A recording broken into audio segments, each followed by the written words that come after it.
Bom, pessoal, então chegamos aqui ao nosso estudo da unidade de controle, né? Lembrando que aqui temos o DataPF, tá? E aqui a unidade de controle.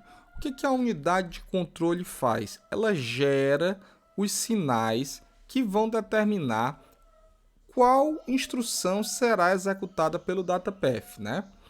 De forma que, para gerar esses sinais, a unidade de controle precisa fazer a decodificação da instrução. Ela precisa saber qual instrução está sendo executada, quais são os parâmetros da execução dessa instrução. Motivo pelo qual ela recebe aqui os bits de conde, os bits de OP, os bits de func e os bits de IRD. Então, toda aquele parte significativa daqueles 32 bits que nós aprendemos a codificar da instrução é direcionada através de fios aqui para a unidade de controle, de forma que ela possa entender qual instrução está sendo executada, quais são os argumentos dessa instrução, né? O formato, se tem imediato, source 2, se é reg, shifted reg, né? Se trabalha com imediato, estendido, tudo isso, todos esses sinais aqui que estão listados em azul, né? Se o program counter vai ser o caso trivial, que é PC igual a PC mais 4, ou se é uma instrução de branch e o PC source precisa estar em 1.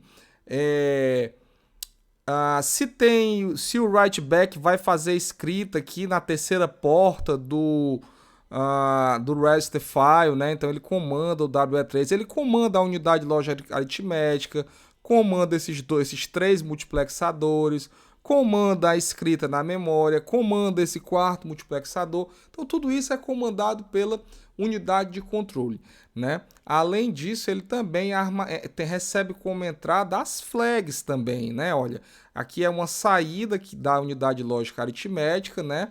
Recebe as flags, né? Por quê? Porque a partir dos bits de condição e a partir das flags é que ele vai decidir se uma instrução vai ser executada ou se ele vai para a próxima instrução, né? Ok? Então vamos com calma, né? Vamos com calma que a gente vai entender tudo isso, como funciona, né? Essa unidade de controle que nós acabamos de ver, né? A gente pode subdividi-la aí em duas partes. Uma que a gente chama de decoder ou decodificador e outra que seria a lógica condicional, né? Então, se você traçar uma linha aqui, um quadrado aqui, esses dois blocos estão dentro desse bloco aqui chamado de control unit, né?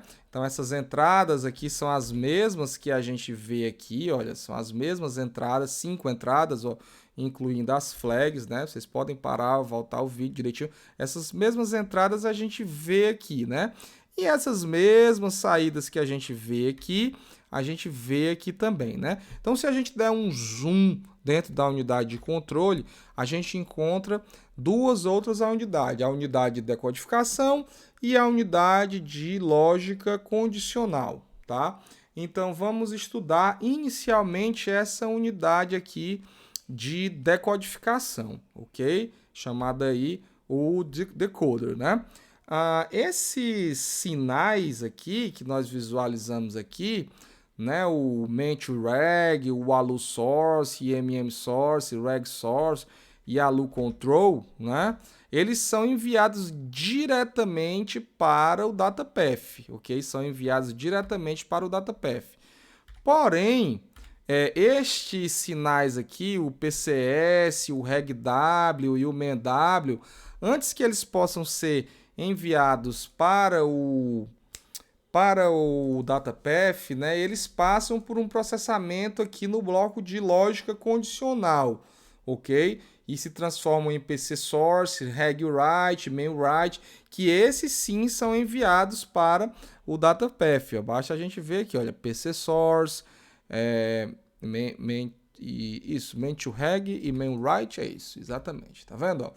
O slide ficou até um pouco, vamos dizer assim, complicado de entender, porque na verdade esse aqui deveria estar aqui. São esses sinais aqui que não são enviados direto para o DataFF. Eles passam pelo bloco Conditional Logic e aqui sim, eles são enviados para o DataPath, o PC sócio, o RegWrite, mas antes ele passa através do bloco de lógica condicional, para ver se realmente a instrução vai ser executada ou não, né? Esses sinais, né, eles mudam o estado, eles lidam com elementos de estado, né? O PC source, ó, o PC source, né? Ele lida com elementos de estado, né? O registrador, o register file, né? E memória, ok? Então, eles mudam o estado desses dispositivos, né? Se uma instrução não deve ser executada, então tudo isso deve ser forçado, né? Deve ser colocado em zero, ok? Tudo isso deve ser colocado em zero, né? Indicando aí, né? Olha, quando o registrador tiver em zero, né? Então o program counter vai simplesmente ser incrementado em 4, a memória não vai ser escrita, né? Tudo isso vai acontecer. Não vai acontecer, né? Na verdade, colocando tudo em zero, você vai evitar um write back, você vai evitar a escrita na memória, você vai evitar um desvio, ok? De novo, vamos com calma que a gente vai entender tudo, né? O que a gente precisa agora, a gente deu um zoom dentro da unidade de controle e vimos que existem dois blocos lá dentro, né? Um que seria o bloco chamado de decodificador e o outro chamado de lógica condicional. A gente vai dar um zoom aqui dentro desse bloco aqui, ó, de decoder. A gente vai passo a passo, né? Quando a gente dá um zoom dentro desse bloco de decoder, né? A gente vê que existem 3 blocos, né? Antes disso, as flags, né? Elas são passadas aqui da unidade de decodificação, né? Aliás, 2 bits, são 2 bits chamados de flag W, né? Então, essa unidade condicional, além de ela receber as flags, que essa sim vem direto da unidade lógica aritmética, né? Mas ela recebe também esses 2 bits aqui que a gente chama de flag W, né? Então, o que é esse flag W? É o flag write signal, né? Eles são, digamos assim, setados, né? Quando a flag deve ser salva, ou seja, quando você está trabalhando com aquelas instruções com o S igual a 1, tipo ADDS, SUBS, né? Ok? Então, é aqui que a unidade decoder informa para a unidade conditional logic, né? Que as flags devem ser, então, salvas aqui dentro, tá? É preciso a gente entender ainda que as instruções ADD e SUB, conforme eu já tinha explicado para vocês, elas elas calculam e, portanto, fazem update de todas as flags. Flag de negativo, flag de zero, flag de carry e flag de overflow, ok? No entanto, tá? Só um instante, por favor. Volto já. Voltei. Tava na dúvida se N era de negativo. É isso mesmo. Muito obrigado.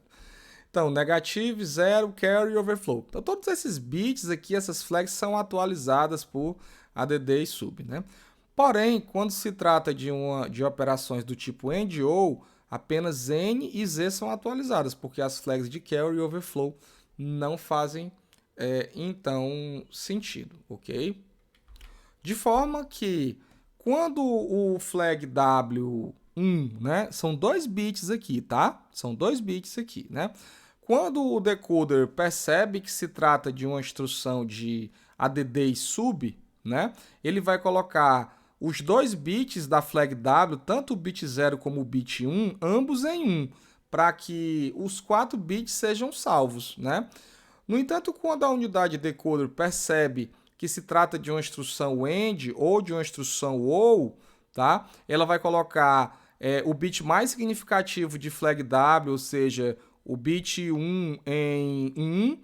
No entanto, ele vai colocar o bit 0 da flag W em 0, indicando, portanto, que não deve salvar C e V, mas apenas N e Z.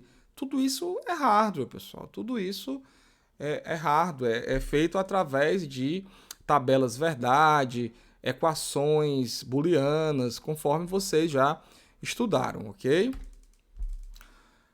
Voltamos aqui, então, à nossa unidade de controle, né?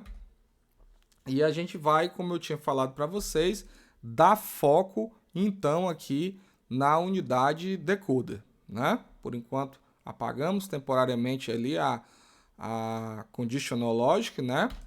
Quando a gente dá um zoom na unidade de decoder, né? A gente identifica aí, então, 3 blocos. Um bloco chamado de PC Logic, outro bloco chamado de Main Decoder e um terceiro bloco chamado de ALU Decoder, ok? Fica um tanto quanto lógico, né, que o bloco ALU Decoder vai ficar responsável por interpretar as coisas relativas à unidade lógica aritmética e, portanto, gerar os sinais para a mesma, né? Os 2 bits que controlam a unidade de controle e os 2 bits que dizem quais bits vão ser salvos, né? O Z, o C, o N e o V, que são a saída, né, da unidade lógica aritmética, né? O bloco PC Logic, né? Ele trabalha então aqui com a lógica do Program Counter, ok? E o Main Decoder, né? Até pelo nome de Main, de principal, é responsável por todo o resto, né? Por sinais para os multiplexadores para dizer, lembra aquele ALU Source, né? O ALU Source ele pode vir do registrador ou ele pode vir do imediato, né? Se a memória vai ser escrita, se tem o write back, os registradores vêm de onde, tudo isso está lá no DataPath. Tudo isso são sinais que precisam ser gerados para o DataPath, né? Então tudo vai ser gerado aqui pelo Main Decoder, né?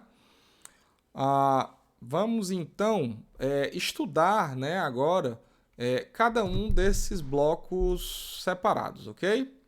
Eu volto daqui a pouco.